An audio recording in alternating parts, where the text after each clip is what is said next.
तो आज के एपिसोड में ना हमारे बहुत सिंपल से 3 टॉपिक होने वाले हैं। एम्बापे की बुराई, सिटी की ठुकाई और चेल्सी की भाई ये क्या हो गया?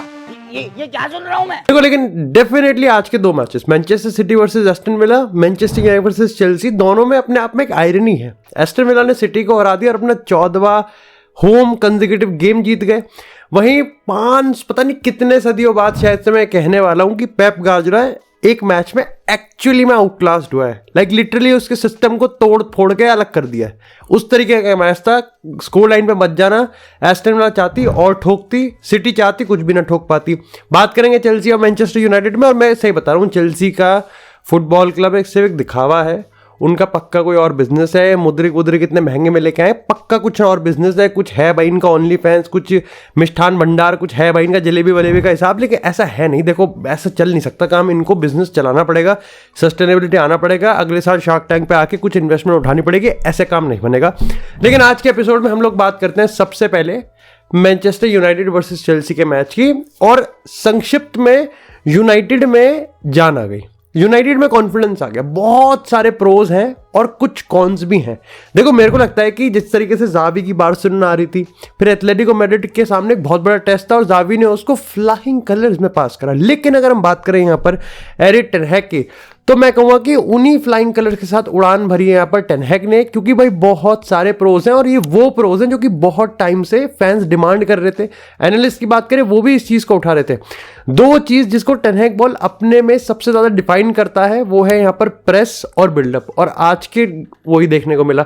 ऑफ कोर्स यहाँ पर क्वेश्चनेबल क्लेम्स थे कि भाई मार्कस रैशफोर्ड नहीं है, वरान नहीं है, माइनो को नहीं खिलाया है, यहाँ पर आमराबाद को डाल रखा है, तो देयर वाज क्वेश्चनेबल क्लेम्स। लेकिन एज फार एज पॉसिबल अगर हम देखें तो भाई जब तक यूनाइटेड यहाँ पर पिच पर परफॉर्म करेगी, और मैं कहूँगा कि जिस तरीके से टेन हैग इस टीम को, स्टार्टिंग 11 को या फिर स्टार्टिंग 12-13 जितने भी हैं, इनको जिस तरीके से एनविजन करता है, अगर वो ये है, तो मेरे को लगता है कि आई थिंक टेन हैग को यहाँ पर फ्रीडम मिलनी चाहिए। देखो, स्टार्टिंग यहाँ पर मेरे को लगता है कि भाई 28 शॉट मारे हमने पूरे मैच में, बहुत बड़ी बात है यूनाइटेड के पर्सपेक्टिव से। अभी चेल्सी के अलग से धोती खोलेंगे, लेकिन मेरे को यहाँ पर लगता है कि देखो, यूनाइटेड की अगर पहले के 5-10 मिनट की बात करें तो सैंचेज ने 2-3 सेव कर दिए, जो कि अपने आप में चेल्सी की हालत बता रहा था। अच्छा, इस चीज़ में भी आपको एक बार कंफ्यूजन हो सकता है कि यूनाइटेड बहुत बढ़िया खेल रही है कि चेल्सी लिटरली बहुत बुरा खेल रही है। और मैं आपको बता रहा हूँ, एक पतली सी लाइन है जहाँ पर आप शायद से इस चीज़ को कन्फर्म कर दोगे कि हाँ, यूनाइटेड अच्छा खेल रही है लेकिन चेल्सी ज़्यादा बुरा खेल रही है। क्योंकि चेल्सी में रीस जेम्स बहुत बेकार खेला। पाल्मर का आप एक गोल अच्छा कह सकते हो, उसके लिए आप तारीफ भी कर सकते हो। मैं शायद से इस वीडियो का 30 सेकंड भी खा लूंगा, लेकिन मैं आपको बताऊं, पाल्मर भी बेकार खेला। स्टर्लिंग कुछ करने को ही नहीं मिला। निकोलस नाइस, एस्टेरॉयड, मीटियोर, कॉस्मोस, जिससे उसके मांग भाई तू कुछ भी कर, लेकिन तू 6-7 बार हिला बुलू के आया कर, क्योंकि यहाँ तो कुछ बात बन नहीं रही। मुद्रिक की बात करें, मैंने आपको बताया कि चेल्सी का एक मिष्ठान भंडार है, उसमें भाई जलेबी तलता है, उसके अलावा कोई काम नहीं है। उसके बाद अगर एंजो की बात करें, इतना ज़्यादा अंडर कॉन्फिडेंट। थियागो सिल्वा की बात करें, ऐसे पोजीशंस में वो मिला है, बहुत निंदनीय था। मैं नंगी आंखों से नहीं देख पाया थियागो सिल्वा को इस एंगल पे खेलता हुआ। सेम यहाँ पर अगर कॉलविल की बात करो, वो स्ट्रगल कर रहा था। ओवरऑल अगर आप बात करोगे तो चेल्सी का पूरा सिस्टम स्ट्रगल कर रहा था, और उसके ऊपर से यूनाइटेड भाई क्या पता नहीं क्या आज शिलाजीत खा के आई थी, क्योंकि जिस तरीके से वो प्रेस कर रहे थे, जिस तरीके से वो बिल्डअप कर रहे थे, वो इतना ज्यादा फ्लुएंट लग रहा था ना। बस एक कमी रह गई कि भाई फिनिश नहीं कर पा रहे। भाई ब्रूनो ने पेनल्टी ली, बेकार पेनल्टी थी। अगर मैं एंटनी की बात करूंगा, एंटनी अच्छा खेल गया। रॉसमस हॉयलैंड, मैं आपको बता रहा हूँ, हर गोल जो कि यूनाइटेड मिस करती है उसके पीछे एक सड़ा हुआ सा मुंह होता है हॉयलैंड का। अरे यार मैं रह गया बॉल, अरे यार मैं इतना सा रह गया। आप कोई सा भी शॉट देख लो, इतनी सी रह जाए, इतनी सी रह जाए, कोई रन नहीं बनाया कोई ने, उसके जस्ट 2 सेंटीमीटर पीछे आपको हॉयलैंड का थोबड़ा दिखेगा, क्योंकि वो रन बहुत बढ़ाता है, हार्डवर्क बहुत करता है, लेकिन राइट एट द टाइम पे, at the right place at the right time, वो नहीं हो पाता। गार्नाचो अगेन ब्राइट प्लेयर, लेकिन मेरे को लगता है कि अगर मैं सबसे ज्यादा एब्सोल्यूट स्टनर प्लेयर की मैं बात करूंगा इस मैच में, तो मेरे लिए वो डियोगो डालो और यहाँ पर स्कॉट मैकटोमिने होने वाले हैं। और मैकटोमिने में तो मैं अच्छा खासा फुटेज खाऊंगा।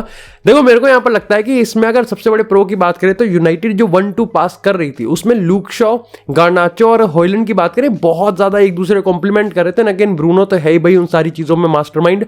अगेन अब बात यह है कि आप जब प्रेस भी कर रहे हो, तो सबसे पहले तो चेल्सी ने इस गेम में जो पासिंग करी है वो निला है, मतलब बिल्कुल ही खुल्लम खुल्ला टट्टी पासिंग है, उसका कोई हिसाब नहीं है। मतलब इसकी तो निंदा होनी चाहिए हर पूरी दुनिया में। और उसके ऊपर से यूनाइटेड ने जो टर्नओवर करे, यानी कि यूनाइटेड ने चेल्सी के ही हाफ में किस तरीके से पोजीशन विन करे, एक शॉट ऑन टारगेट लिया है, वो भी काफी ज्यादा एफिशिएंटली कर रही थी। एक जो प्रॉब्लम आ रही थी वो ये है कि अभी भी आप अमराबाद पे ज्यादा भरोसा कर नहीं सकते। यस उसने हार्ड वर्क करा, यस उसने कवर करा, लेकिन अभी भी यहां पर जो प्रॉब्लम है वो सॉल्व नहीं है, क्योंकि चेल्सी रनर्स के साथ प्रॉब्लम दे रही थी। ठीक है, यहां पर अगर इन पोजीशन की बात करें, आउट ऑफ पोजीशन की बात करें, तो यूनाइटेड में अभी भी प्रेस अगर आप ऊपर कर रहे हो और अगर वो एफिशिएंटली नहीं एग्जीक्यूट हो रहा, तो यहां पर यूनाइटेड बहुत प्रॉब्लम में आ रही थी। इसके पीछे आप स्कॉट मैकटोमिने को गाली दे सकते हो, या फिर स्कॉट मैकटोमिने की पोजीशन को आप गाली दे सकते हो, स्कॉट मैकटोमिने को नहीं दे सकते, क्योंकि स्कॉट मैकटोमिने इस समय सबसे बड़ा जुआ है जो कि टेन हैग खेल रहा है, और ये जुआ ऐसा है कि उस पर 2 के 2 इक्के निकल रहे हैं। असल में बात यह है कि स्कॉट मैकटोमिने के प्रोफाइल की बात करो तो yes he has a striker instinct, yes उसमें वो फ्रैंकी डियोंग, गुंडोगन वाले रन आते हैं, बेलिंगम वाले रन आते हैं, यस वो अभी यहां पर शायद से सबसे प्रोलिफिक स्कोरर दिख रहा है यहां पर यूनाइटेड का। लेकिन एक जो काफी फंडामेंटल दिक्कत है वो ये है कि इसका मतलब ये है कि ब्रूनो भी वहां खेलेगा, स्कॉट मैकटोमिने भी वहां खेलेगा, और यहां पर अमराबाद पीछे खेलेगा, और अमराबाद को सपोर्ट की जरूरत है। हमने मोरक्को में भी देखा है, फ्योरेंटिनो में भी देखा है, उसको जरूरत है। अगर चेल्सी की बात करें तो चेल्सी में मेरे को आज पूरी तरीके से सिस्टम कोलैप्स दिखा, बहुत लैकलस्टर परफॉर्मेंस थी, और सही बताऊं तो मैं मॉरिशियो पोचेटिनो से इन गेम में बहुत एक्सपेक्ट करता हूं, जो कि उसने बिल्कुल भी नहीं किया। कुकुरेया को हटा के रीस जेम्स लाने के मतलब वो ये है कि टट्टी पे आप कितनी ही चीनी घोल लो, टट्टी टट्टी ही होगी, डंकिन डोनट्स नहीं होगा। खैर, इसी की अगर बात करें यहां पर Manchester city versus Aston villa की, जैसे मैंने आपको बताया बहुत टाइम बाद किसी ने पेप गार्डियोला को लिटरली धूल चटाई है, और शायद से मेरे को लगता है कि this team is the best in the world. लेकिन उसके पीछे एक रीजन है, और वो है रॉड्री। हालैंड को कौन नहीं, केविन डी ब्रुयने को कौन सबसे ज्यादा मिस करता है? पेप की हालैंड, ये भी डिबेट है। और हालैंड यहां पर किस तरीके से अपने आप को भाई एक्सेल करेगा, इस पे भी रिसर्च होनी चाहिए, क्योंकि मैं बताता हूं आज क्या सिस्टम बैठा है। एस्टन विला ने आज टैक्टिकली हम बात करें, फिजिकली हम बात करें, मेंटली हम बात करें, किस तरीके से मैनचेस्टर सिटी को होता है ना, जैसे लिवरपूल को हम कहते हैं कि एनफील्ड पे अगर वो गोल डाउन चले गए तो कम बैक करेंगे। अगर आर्सेनल की बात करें, एक सस्टेन अटैक आते हैं। एस्टन विला ने जब यहां पर गोल की लीड ली, उसके बाद भी कोई मैनचेस्टर सिटी खास हुई नहीं। ऐसा नहीं है कि यहां पर वो शॉट्स पे शॉट ले लेते और एमी मार्टिनेज के सेव आए। एमी मार्टिनेज ने सेव करा भाई, 2 बार सेव करा हालैंड के शॉट को, और जो सेव थे वो इतने ज्यादा बेहतरीन थे। मतलब एमिलियानो मार्टिनेज भाई बहुत तगड़ा प्लेयर है, मैं आपको बता रहा हूं। यहां पर शॉट स्टॉपिंग उसकी सही है, बॉल डिस्ट्रीब्यूशन ठीक है, अबव एवरेज है, एवरेज के आसपास का होगा, लेकिन शॉट स्टॉपिंग और उसका जो माइंड गेम है, ही इज ऑलवेज काम। ओनाना की तरह नहीं है वो कालमा कालमा करता रहता है क्रिस्टियानो की तरह। लेकिन असल में बात यह है कि उन्हें अमेरिका अगर सिस्टम की बात करें तो ये मिडफील्ड को बहुत कॉम्पैक्ट रखते हैं और क्राउडेड रखते हैं। इसका रीजन यहां पर सिटी पे भारी इसलिए पड़ गया क्योंकि सिटी यहां पर इनिशियली बर्नार्डो सिल्वा को विंग पे डाल रही थी। अब आपके पास यहां पर रॉड्री के अलावा जॉन स्टोन्स है वहां पर, लेकिन उसके अलावा यहां पर आपके पास कोई ऐसी चीज नहीं है जो कि होल्ड कर सके, डिस्ट्रीब्यूट कर सके। मतलब आपके मिडफील्ड में मिडफील्ड ही नहीं है।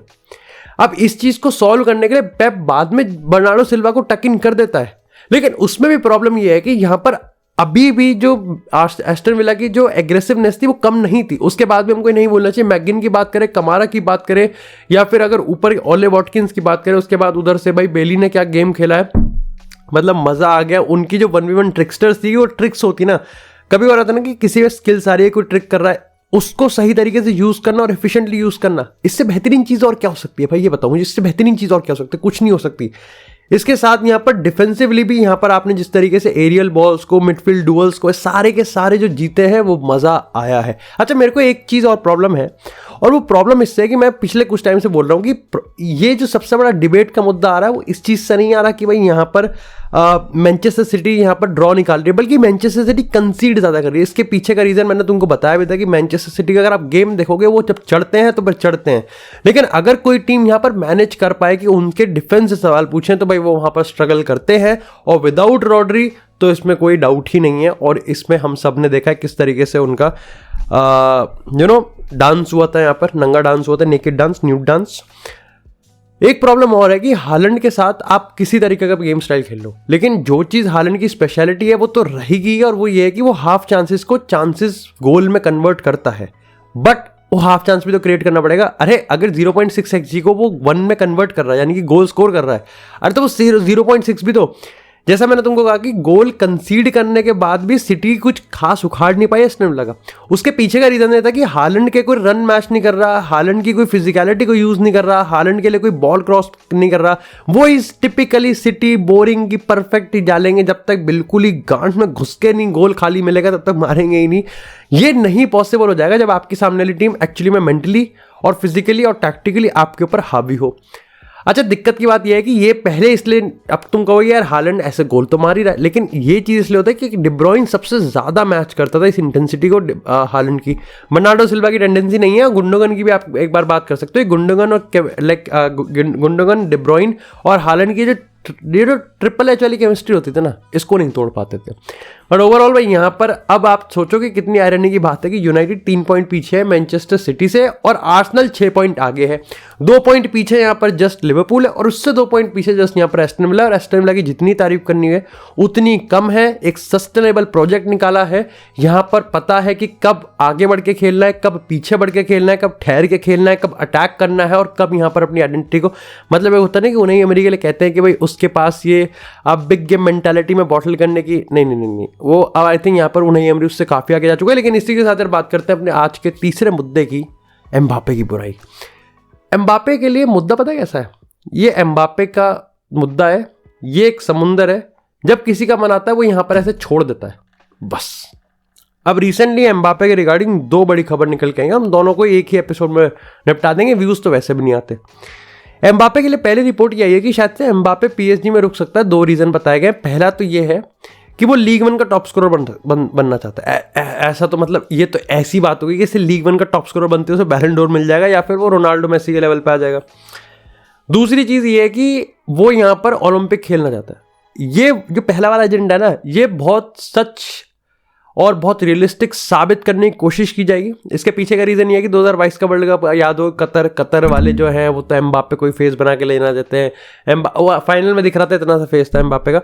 बट आई थिंक इन 2 को अगर मुद्दे को हटा भी दो तो एक मस्त खबर निकल के आई है। वो ये है कि रियल मैड्रिड 1 जनवरी 2024 को ही एम्बापे को ऑफर कर देगी और एम्बापे के पास 15 तारीख तक का डिसीजन है, या तो वो साइन कर दे या तो यहां पर डेफिनेटली रियल मैड्रिड उससे मूव ऑन कर जाएगी। और कौन है?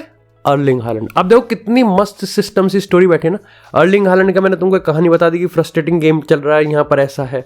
ऐसे में रियल मैड्रिड ने कहा कि अर्लिंग हालैंड तो एक प्रॉपर नंबर 9 है और एम्बापे को हम यहाँ पर ऑल्टरनेटिव तरीके से हालैंड पे देखते हैं। एम्बापे को यहाँ पर 2 हफ्ते का टाइम दिया है। जिस मीडिया ने रिपोर्ट करा है वो अपने पैर पे कुल्हाड़ी मारी, क्योंकि मीडिया ने यहाँ कहा है कि हालैंड के पास सिर्फ एम्बापे के पास सिर्फ एक ही चारा है, वो ये है कि या तो डॉक्यूमेंट्स को साइन करे या ना करे। तो यानी कि हम ये मान के चल सकते हैं क्या? क्योंकि देखो इसमें ना इफ उफ की बात नहीं है, ये ऐसा है कि ना ये सही है ना ये गलत है, ग्रे एरिया में डाल दिया उन्होंने। अब तुम अपनी तरफ से कहानी बनाते रहो, क्योंकि मैं तुमको अभी यहाँ पर प्रूव कर सकता हूँ कि ये हो भी सकता है, ये नहीं भी हो सकता। मैं दोनों तरह की बात कर दूंगा, क्योंकि है ये ग्रे एरिया में। नहीं होगा वो इसलिए क्योंकि ये कभी खबर आएगी नहीं सामने, क्योंकि रियल मैड्रिड इसको लेके जाएगी ही नहीं पब्लिकली और ऑफिशियली कि उन्होंने एम्बापे के लिए कॉन्ट्रैक्ट मतलब एक ऑफर दिया है। बिकॉज अगेन एम्बापे इस चीज को जब तक नहीं मानेगा सामने आके कि मैं रियल मैड्रिड ज्वाइन करना चाहता हूं, वो रियल मैड्रिड नहीं जाएगी, कंसिडरिंग कि पास्ट एक्सपीरियंस कैसे रहे। ठीक है। दूसरी चीज ये है कि अगर आप एम्बापे की बात करोगे तो एम्बापे को, भाई एम्बापे रियल मैड्रिड को जनवरी में तो ज्वाइन नहीं कर सकता, तो वो ज्वाइन तो तभी करेगा यूरोस के टाइम पे। तो वो जनवरी में क्यों करेगा? तो वो 6 महीने पहले अपने पैर पे कुल्हाड़ी क्यों मारेगा? ठीक है, जब उसको पता है कि चैंपियन लीग के नॉकआउट मैचेस हैं और बाकी के मैचेस भी हैं और फिर आगे यूरोस भी है, तो वो काहे को फिर अपने पैर पे कुल्हाड़ी मार के पीएसजी से पंगा लेने वाला है।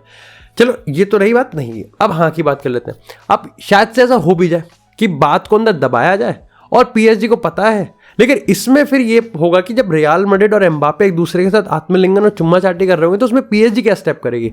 मतलब ये उसी में आ गए कि पीएसजी अभी तक जो कर रही थी कि हम बाहर निकाल देंगे एम्बापे को, अब वो किस स्टेज पे जा रही है। लेकिन अल्टीमेटली मेरा तो यहाँ पर ये मानना है कि रियल मैड्रिड अभी जिस पोजीशन में हाइपर और पैनिक होने की जरूरत नहीं है। हाइप्ड अप आप हो सकते हो, लेकिन हाइप्ड अप में और पैनिक में एक डिफरेंस है। एम्बापे के आने की बहुत खुशी है, लेकिन ना आने का कोई बहुत बड़ा गम नहीं है, क्योंकि वो जब था तो वो तो तब भी नहीं आया था और रियल मैड्रिड तब भी यहाँ पर कम बैक कर रहा था, जीत के गई थी, वो तब भी वहीं सड़ रहा था। ठीक है, तो वही चीज़ है कि इस प्लेयर, ये एक ऐसा प्लेयर है, ये एक ऐसी स्टोरी है, इसकी पूरे होने की हमारी फेवर में बहुत खुशी है, लेकिन इसकी पूरी ना होने का कोई ज़्यादा गम नहीं होगा। और उसमें बेलिंगम ने एक बहुत बड़ा रोल निभा लिया। शू